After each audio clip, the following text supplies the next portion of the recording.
practice learning during the COVID-19 pandemic. So I'd like to welcome Fiona Stansfield, our practice learning manager. I don't know if you just wanted to raise your hand there, Fiona, so we can see you. Fiona is very active in strategic planning for social work practice education in Scotland, and particularly in the west of Scotland. We've also got Melanie Devlin. Melanie, would you like to raise your hand? Oh, Maxine, sorry, that was a bad mistake. Maxine Devlin. Who's a social work practitioner and practice educator for North Lanarkshire. And we're really, really proud to introduce our two social work students, Nicole Wood, and raise your hand, Nicole, and Melanie Wood.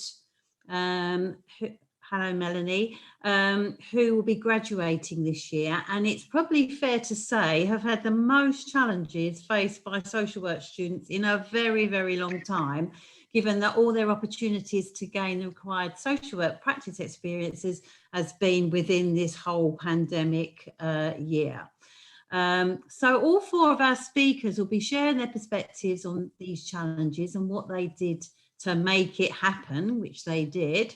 And for those of you who are not familiar with social work education, it is essential that social workers gain practice experience during their course to the equivalent of 160 days. So you can imagine, you know, what that challenge is, the extent of it.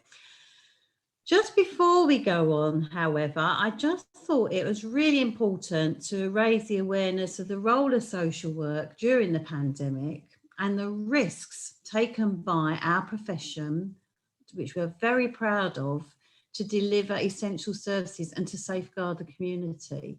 And this has involved continuing to support people and the need for ongoing contacts in very difficult circumstances alongside their other professional and social care colleagues. But particularly, I wanted to pay tribute to the 36 social workers that we know of, because I think there are more, that lost their lives during 2020. And the death rate among women social workers is one of the highest from women in any profession. So like many providers, social workers had to fight for PPE and to be prioritised for the vaccine, which they now are. And social workers have not been prominent in the press coverage, so I really want us to listen and recognise them here. And we're so proud of our students who joined the social care workforce, you know, in their own time to help out during the pandemic. So just wanted to say that. We will hear from our social workers, our speakers, about 20 minutes. So you might want to turn off your cameras during the presentations, and you'll be muted. And then you might want to, during the presentation itself, post any comments or questions in the chat. So after 20 minutes, we'll have a chance to have a discussion and have any questions.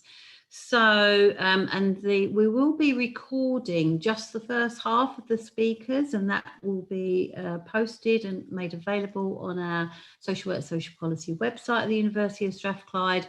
So after that introduction, I'm going to just hand you over to our first speaker, Fiona Stansfield. Thank you very much, Trish, and good afternoon, everyone, and welcome along to this webinar. So as Trish said, my name's Fiona Stansfield, and I am the Manager of Practice Learning at the University of Strathclyde for the Social Work degree programmes. And as Trish said, I'm going to give a bit of an overview and a context of how we have responded to the COVID-19 pandemic for the practice learning components within the social work degree programmes, something which has presented a number of challenges, but also a number of opportunities as well. So here at Strathclyde, we have an undergraduate and a postgraduate social work degree programme. And every year we have around 130 students who go on placement each year. And these are called Placement 1 and Placement 2. They're absolutely crucial aspects of the social work degree and are mandatory requirements for social work students to undertake and complete in order to satisfy the conditions and become a professional qualified social worker. So back in March 2020, as it became much clearer about the public health risks from COVID-19, we took the decision here at Strathclyde University to suspend all social work student placements, a very challenging decision to take as we recognised the weight of that decision. However, it was closely followed by national agreement from our professional body, which is the Scottish Social Services Council, and all social work student placements in Scotland were suspended in March of 2020. What happened at that point was that we reached a collaborative agreement between the Scottish Social Services Council and the universities who provide the social work degree on amendments for the placement and the practice learning components of the degrees. These amendments included an overall reduction in the number of practice learning days. As Trish said, students are required to undertake a minimum of 160. So there was agreement to reduce that by 25%, alongside the satisfactory assessment of students against the standards in social work education. At this point, what it meant for our students is that we could progress almost 100% of our student cohort at the end of the last academic year towards the point of graduation in summer 2020, which was a real achievement for those students. And really supported the workforce by bringing qualified social workers into the workforce at a point of real need for social workers. However, at that time, we also recognised that the social work and social care sector was very vulnerable through this global pandemic. Social work offices were being closed, staff were moving to much more working from home. The prioritisation was being given to the care and protection work for practitioners, and social care agencies were being closed or services were being reduced or changed in line with the guidance and regulations from the Scottish Government about the type of work and level of contact that social workers and social care workers could undertake. And like many other workforces, social work and social care was really being hit hard. Staff illness, increased responsibilities for staff of homeschooling, increased caring responsibilities, amongst many other things, as has been seen across many different workforces. So as I was saying, practice learning is a really crucial component of the social work degree and a mandatory requirement for the students. Therefore, we knew that planning for practice learning for this academic year of 2020-21 it would have to be undertaken quite quickly. So what worked well during that period? Well, what did work well was that there was a real collaborative approach to this planning. The universities that delivered the degrees, along with the regulators, the Scottish Social Services Council, with support from Social Work Education Partnership and employers who provide student placements, we agreed a framework for the resumption of safe social work student placements. And it had a number of strands to it. One of these was about the amendments to the practice learning component of the degree, and that included a temporary reduction of the overall number of practice learning days, as had been agreed in the previous academic year. We also agreed on broadening the parameters of assessment for students on placement, for example, an overall reduction in the number of direct observations, or the practitioners, professional practitioners who could be involved in contributing to the formal assessment of students. And I'm sure that both the students who are here today, as well as Maxine as a practice teacher, will reflect on some of that as well. The benefit of those amendments is that it really afforded us flexibility at the university to support students to continue to undertake placements in a wide range of different social work settings. Another successful collaboration that we undertook was that we secured funding for a grant which was called the Resumption Grant. And this was a one-off payment that we could make to placement agencies to support them to host a social work student.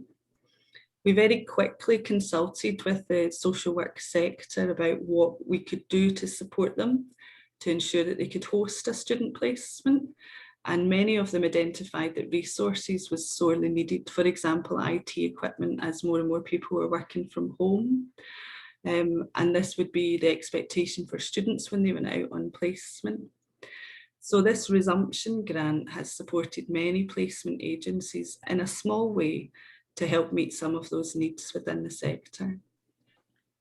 The final collaborative work that we undertook was that the practice learning leads, such as myself within universities, we established a framework for the safe resumption of student placements. And this included evidence-informed risk assessments, parameters of what constitutes legitimate work, because we recognised that the nature of practice was changing within the sector.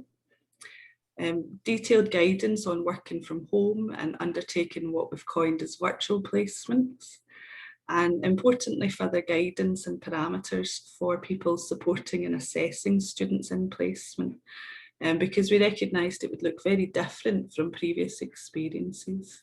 So for example, things such as virtual supervision, casework, digital skills for practice, and also looking importantly at health and wellbeing too.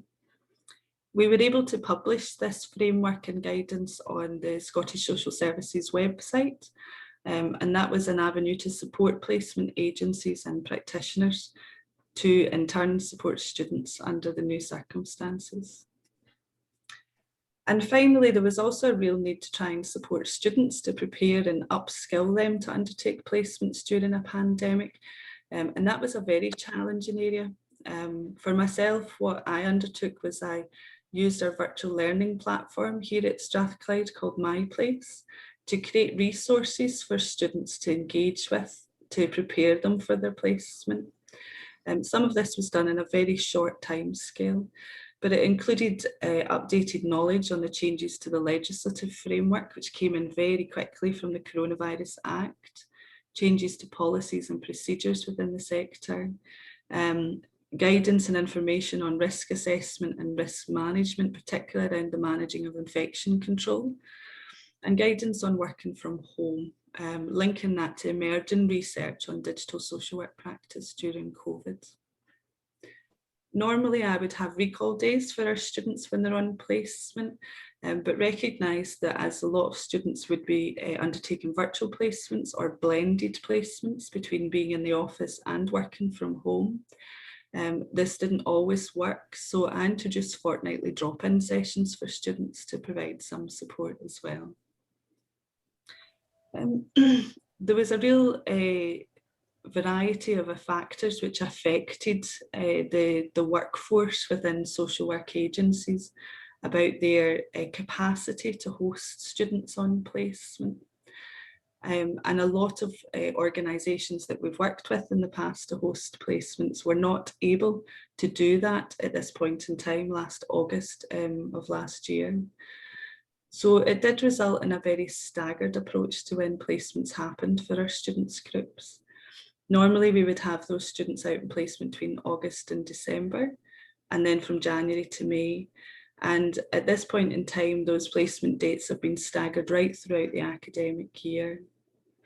We did prioritise final placement students, which unfortunately it meant we had to take the difficult decision to not secure placements for our first placement students. And this has meant that we've had some quite significant changes to our own curriculum here within the university as well. To conclude my sort of overview on this, I think what's important to highlight that it has been unsettling for students at times, particularly as there's been a lot of uncertainty throughout the pandemic. But also it's been quite unsettling for the academic team here at the university and for practitioners as well.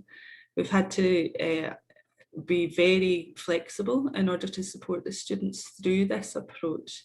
And Nicole and Melanie will talk more about how that shaped some of their experiences, particularly when we moved through different tier levels over the autumn period of last year. But what's also been really humbling to see is the real resilience of students, the creativity and determination of students and placement agencies and practice teachers to make placements happen and to support our students to develop the skills which will make them very much employable as social workers as they move into the social work sector. So I'd like to pass on now to Melanie, to give a bit of an overview of her experience when she was on placement. Hi everyone, my name's Melanie. I have worked in social care with older adults for the last 10 years. This was my first local authority placement, and I was getting into a children and families team within North Lanarkshire Council. I completed this back in December. So looking back, I did have quite a few concerns and hesitations about going on placement during the pandemic, of course, as to be expected, I suppose. So these included sort of questions around whether I will get enough opportunities to meet with service users. Will I have enough face-to-face experience working with children and families? What will happen if we go back into lockdown?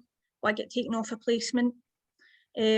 So, I mean, there were several things that I did to prepare for undertaking this placement, and they sort of helped me to sort of get in there without feeling so anxious and stressed. So first of all, I did keep in touch with my tutor over the phone quite regularly on the build up to my placement, just to discuss any anxieties and concerns that I had.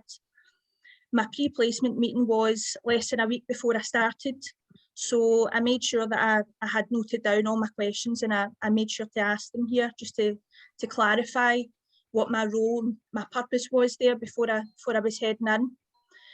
I went on to placement with a positive and open mind about the experiences and opportunities that I had, and I think that really helped me, because going into a placement in the middle of the pandemic, it's a very, very stressful time, but to think, you know, I will make the best of this and I will get good opportunities, that really did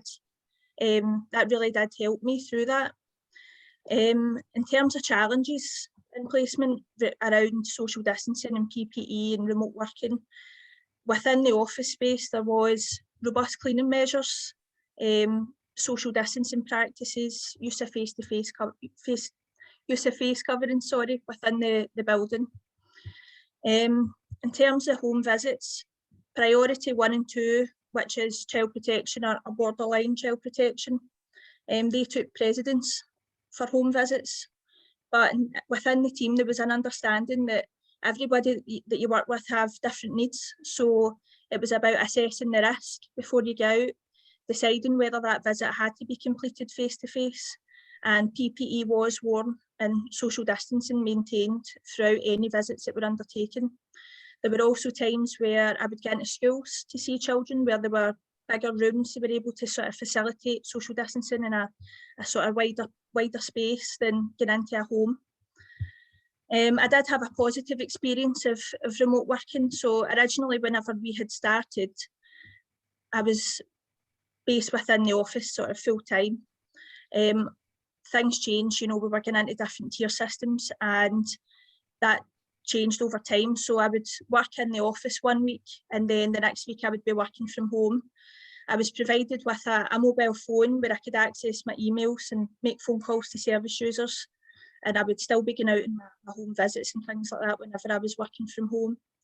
I suppose the only fallback of this was that at the beginning I didn't have access to a laptop when I was working from home, and this was due to a previous data breach that had occurred, which was meant that I wasn't able to type up my notes or work in any reports or anything like that when I was working from home.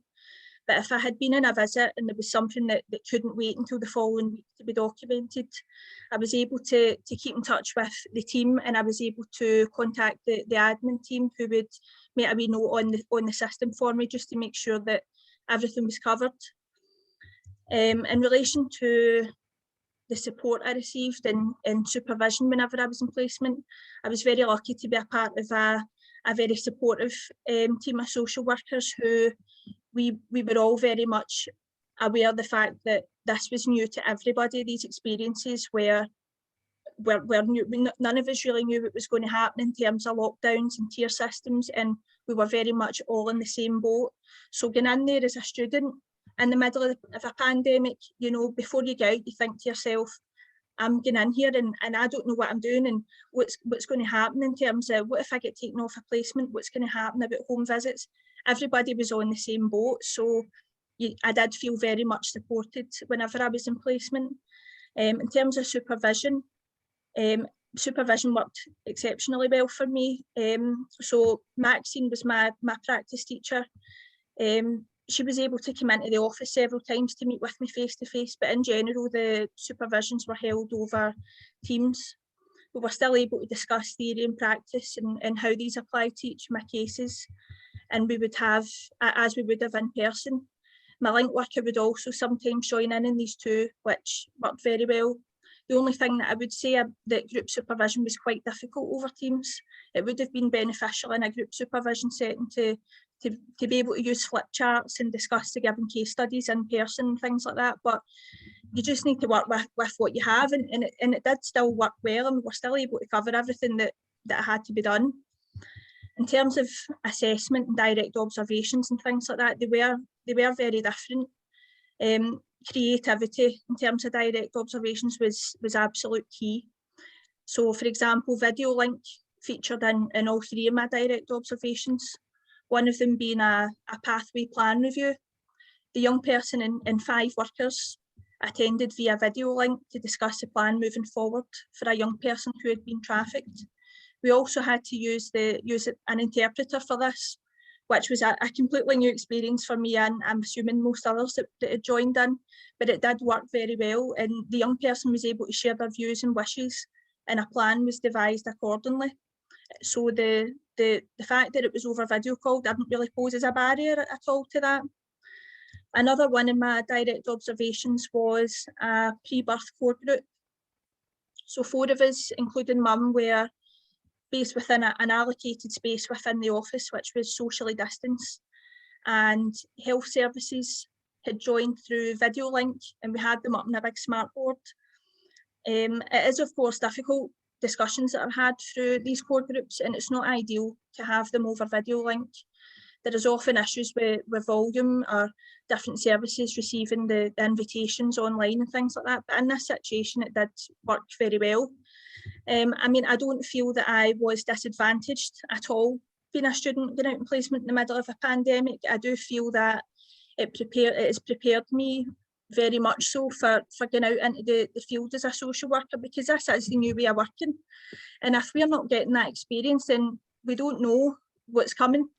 And as I say, I had an exceptionally great experience in placement, and I think that was also down to the team and having a really good relationship with my practice teacher and my tutor. And it's about maintaining that and making sure that you're making most of the relationships and communicating with everybody that you're working with. I'm going to pass you on to Nicole now, because I know Nicole also had a very good experience, which she'll be able to talk about.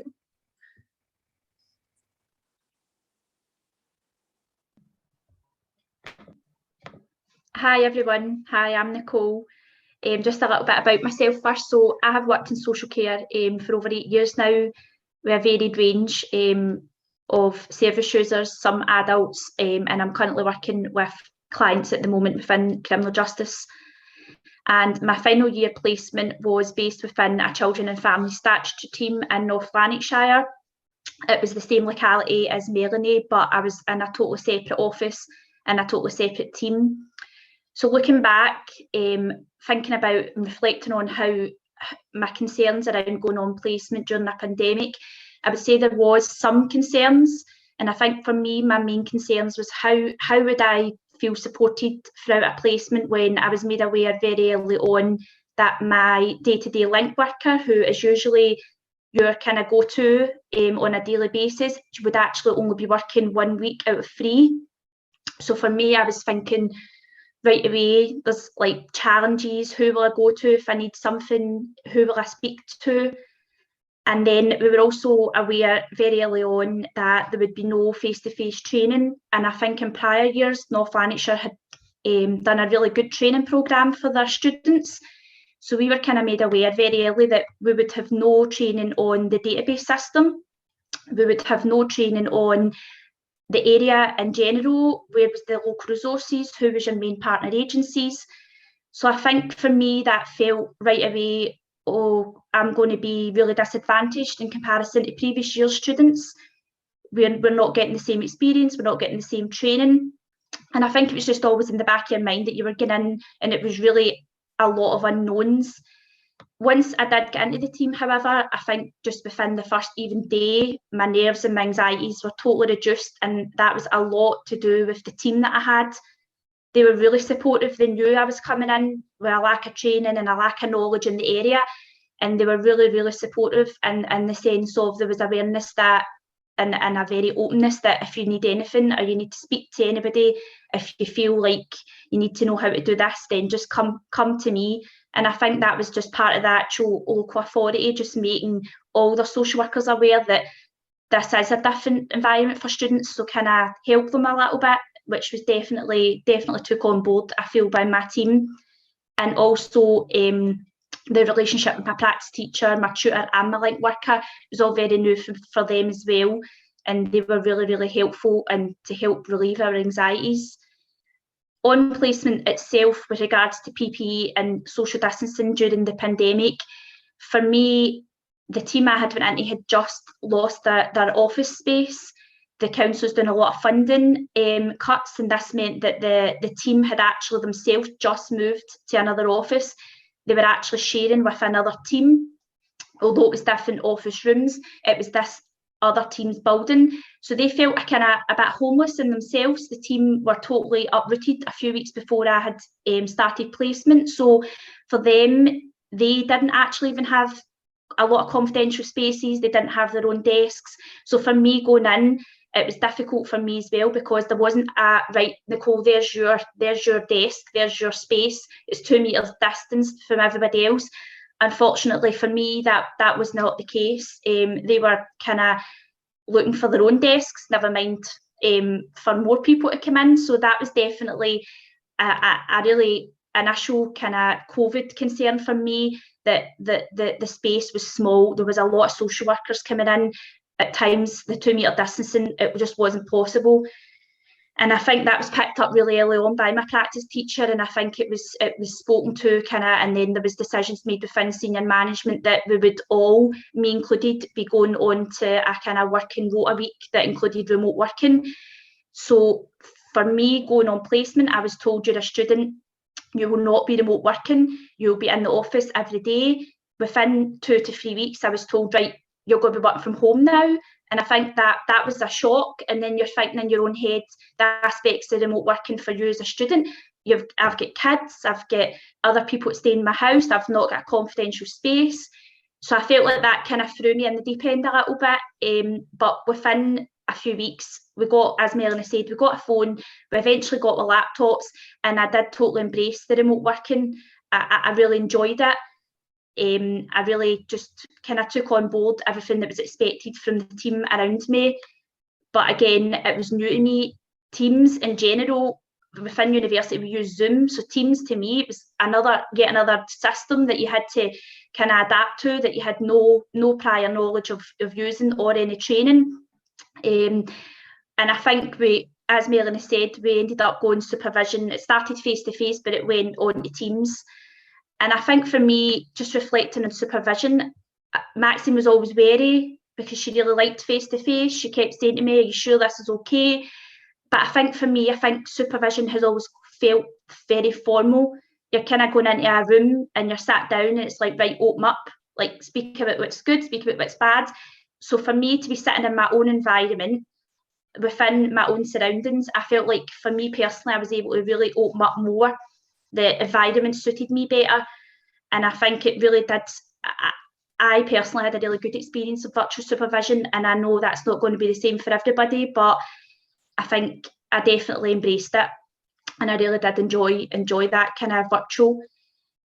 With regards to direct observations, one of my direct observations on placement was participating in a child protection case conference, and that was virtual.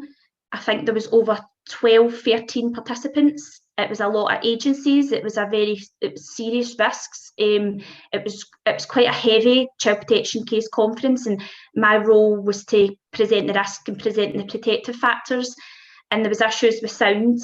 So I think there was definitely challenges with virtual, and at the same time, this is my first experience of child protection. So your nerves are already quite heightened, and then it turned out after it, a lot of people actually didn't hear me correctly. So I took that away as, oh, I've done really bad. And I think I was really down on myself. And I thought it was an experience that I hoped for. And then obviously once you link back in with your link worker and your practice teacher, they gave me a lot of confidence that although the sound wasn't great, the way it was presented, the direct observation went well. I met a lot of the learning outcomes.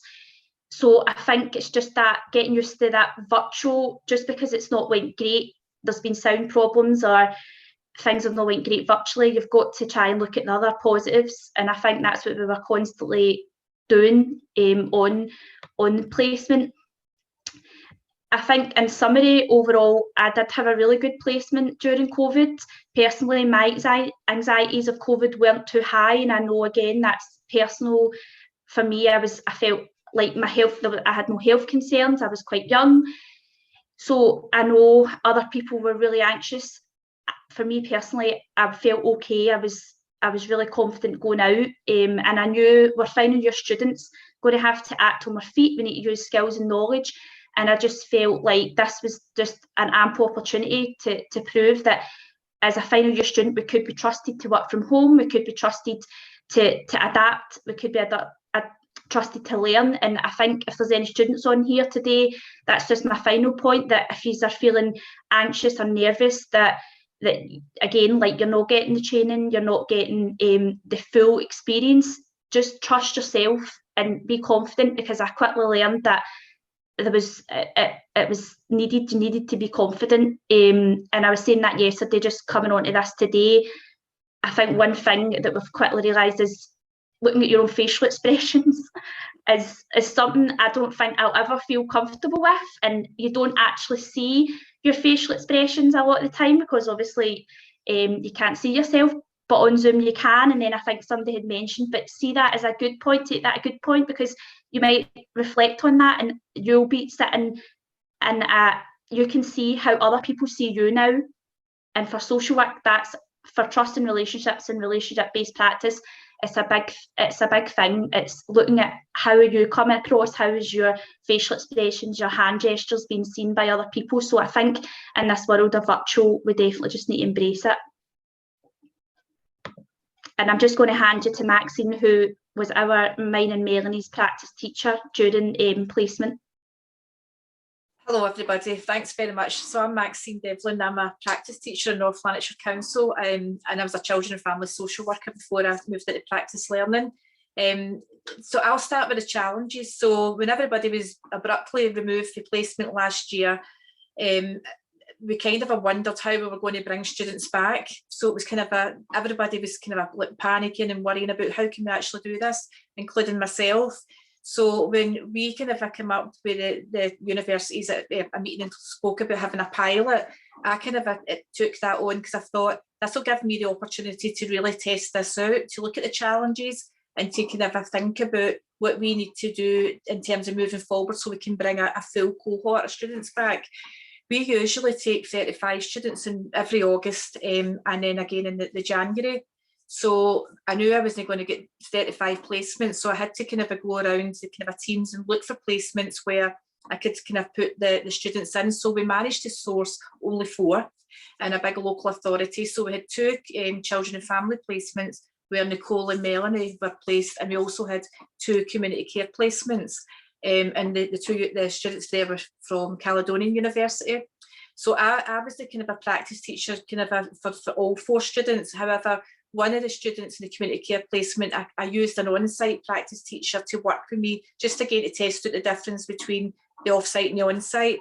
What we've done as well is we increased the link workers. So Melanie and Nicole had a link worker, but they also had a mentor to support as well the days that the kind of a link worker wasn't there. And also they had the team round about them, and I've got to say the teams were absolutely brilliant in terms of supporting the students, and we really couldn't have done it without them, to be honest. They've been really, really good. So the challenge for me was really about bringing the students back, but being dead honest with people to say, look, we don't know what this is going to look like, but we need to work together because people still need services. Students are key workers as well, and there's people out there that the work just doesn't stop. So we had to kind of embrace it with that kind of attitude. And to be honest with you, I think that's what worked, because we were very upfront with the flexibility for the university and everybody else kind of in the practice learning team. We kind of just all worked together to try and make this work, and it did, thankfully. But some of the things that we did was we got laptops for the students, and you heard them saying there, we're giving them laptops, but they didn't have access to work from home because, as Melanie has said, with a previous data breach, but it was like giving somebody half a toolkit. So we went back to senior managers, and we eventually got the working from home facility in terms of the IT systems. So that actually made it a lot better, and it was more effective for the students as well, because they could actually have the whole feeling of being a social worker and having all access to all the kind of systems. The mobile phones, and I say that they're kind of additional link workers, but also myself supporting them on placement. So we used that opportunity to then kind of a shared practice with other practice teachers who didn't have students and managers, because everybody was still kind of saying, how are we going to bring students back? We can't do it. But we're saying you can do it, because the learning opportunities were still there, and the students still had good placements. What we had to do is be a wee bit more creative in terms of the learning opportunities, which the students totally embraced, and the teams as well. So they were still able to get to home visits. They used the virtual platforms that had said as well. And I'll go back to kind of Nicole's direct observation that she spoke about, and that was it was a case conference for a child protection, for a pre-birth child protection. So basically Nicole was giving the feedback that she'd said, but she forgot to tell you she had a full meeting of professionals on her laptop. She was in a room with the service user and her mum and the senior social worker, or socially distanced, but also she had a mobile phone in the middle, which was linked to a telephone conference at Shotts Prison, because that's where the dad was. So Nicole was navigating a laptop, a phone, and the people in the room. So the way she managed that, it was amazing, absolutely, and totally just done it. And Melanie was the same in her direct observations with that as well. It just became kind of a natural to them. They just adapted to it. So that all kind of worked really, really well. So for us, it was just about looking at the learning opportunities, but they still got the learning opportunities. The work was still there. They're still doing assessments. We're still able to do focused interventions with young people, with families, with mums, with families and parents, etc. And some of that was in office visits, because the team that Melanie was in, she had a kind of a big open space, because it used to be the court. So it was a big place, and it could be kind of used for the social distance. And they still had duty, so they were still doing the duty calls and still having to respond to all the unanticipated kind of things that you don't plan for. And the days that they were working at home, they were able to then kind of catch up with case notes or do the bits of work that they could do at home. So it actually kind of worked really, really well. Supervision, we did have group supervision, and we kind of, there was only the 4 students, myself, and it was quite difficult, but we still managed to do it.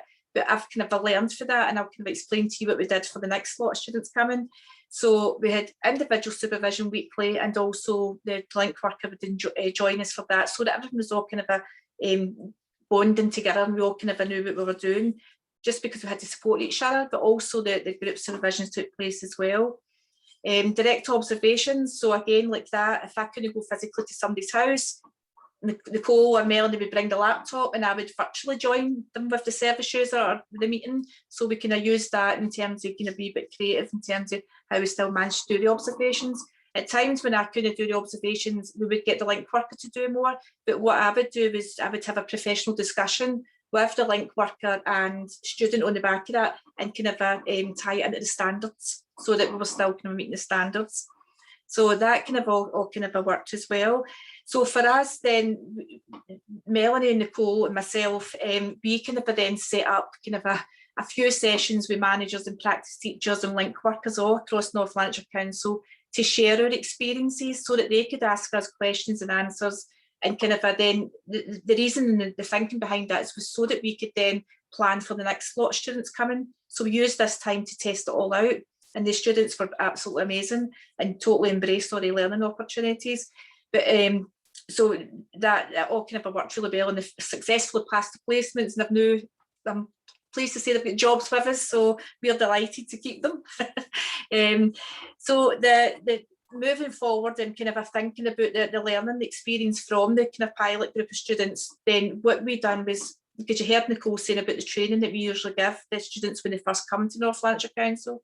So we now have 19 students on placement on the back of Nicole and Melanie being there. So we were able to get more placements because people felt more confident and reassured because of the learning experience. So what we've done was we brought a virtual induction to all students coming to North Lanarkshire Council. So we started them all on the 1st of February. So they all started at the same time, and we gave them a 2-week timetable of virtual induction. So we brought the services to them, so they were able to take part in the court, hospitals, finding out about all the different services in North Lanarkshire Council, and they were able to ask questions and stuff. So it was actually really effective and get really good feedback. So we're just going to make that as a standard kind of a thing moving forward, because it actually worked really, really well. And the people that came to speak at that, actually, they felt really positive because they were getting to share about their work and what their care setting did and how referrals. So it gave them a wee bit of motivation as well, kind of to say, we actually still do all this stuff in the middle of a pandemic. So it I think staff are feeling motivated. We've given all students laptops now, they've all got their mobile phones, so they're all up fully functioning and kind of getting the opportunities. But the biggest kind of a learning for that as well is social work's changing, and our traditional placements have all changed. So it's kind of letting us look at practice learning as a whole across probably Scotland as well, because we're going to have to think about how placements are going to look in the future. And that's some of the stuff that we're doing now as well, as we're kind of looking at how can we still give social work students because we're not going to have the same placements as before. So we're looking at kind of a developing student hubs and looking at more a generic kind of a maybe, I don't know how it's going to look yet, but it's something that's in our pipeline in terms of planning, so that we can still give all the opportunities. So for us, we've had a really good experience, and if anybody's thinking about taking a student placement, you can still do it. It works, and they still get the same opportunities. So thank you very much, and I'll pass you back to, I think it's Trish. Wow, that was so interesting, and it's so complex, and so interesting to hear the different ways in which you navigated that. So well done, everybody, and really good to hear that positive feedback from Nicole about, you know, being more aware of our body language, you know, finding that confidence and asserting yourself is really, really interesting.